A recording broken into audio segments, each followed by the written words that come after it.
Herkese merhabalar. Daha kolayı yok. Saatlerce kabuklarını soymadan hemen hazırlayabilirsiniz.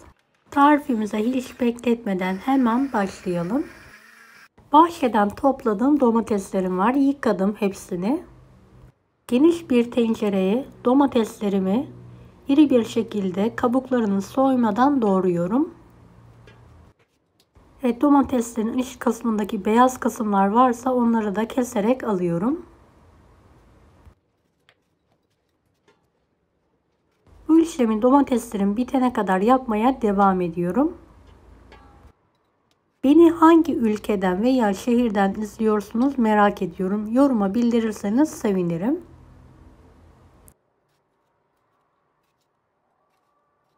Son domateslerimi de hızlı bir şekilde doğrayarak hazırlıyorum.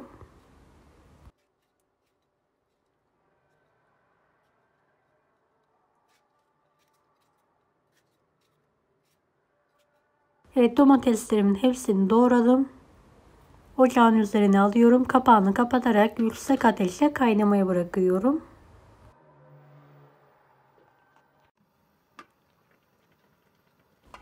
Gördüğünüz gibi kaynamaya başladı. Hafif bir şekilde karıştırıyorum.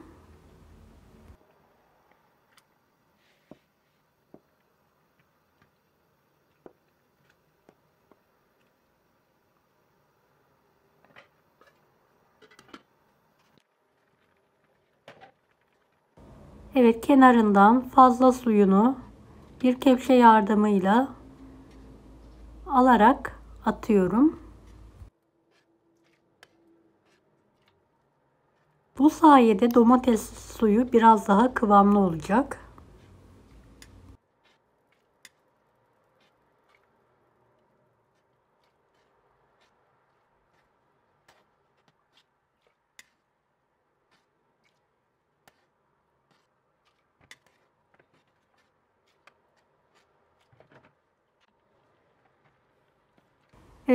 Suyunu aldım.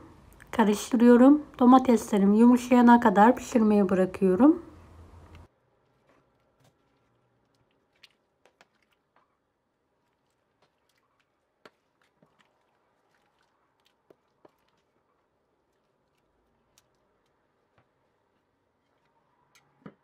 Ara ara karıştırabilirsiniz.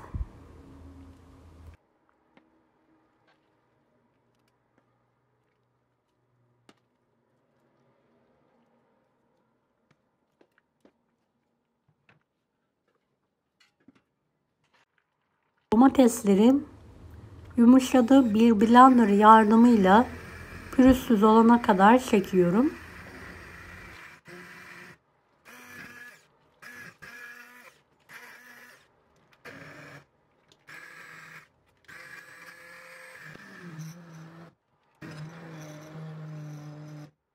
Gördüğünüz gibi artık domates suyu haline geldi.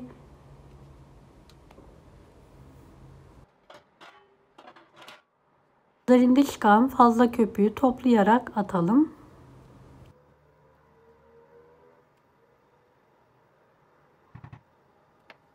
Biraz kıvam alması için kaynatmaya bırakalım. 2 kepçe dolusu kalın turşuluk tuz ilavesi yapıyorum ve karıştırıyorum.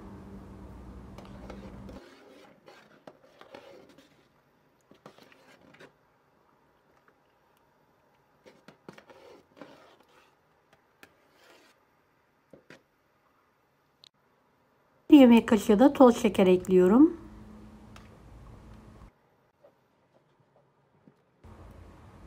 Üzerindeki beyaz köpüğü toplayarak atıyorum.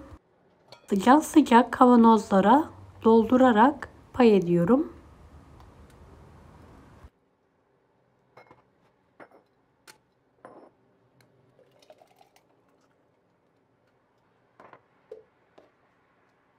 Kapaklarını sıkıca kapatarak ters çevirelim.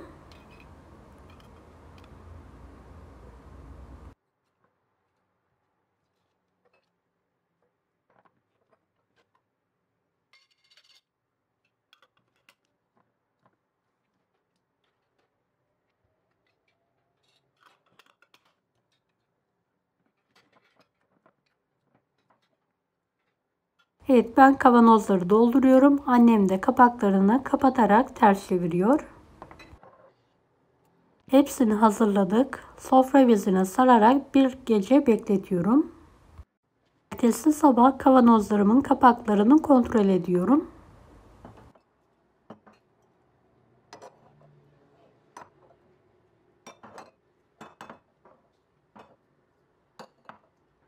Evet, hepsinin kapakları tutmuş. Çukur bir şekilde gördüğünüz gibi.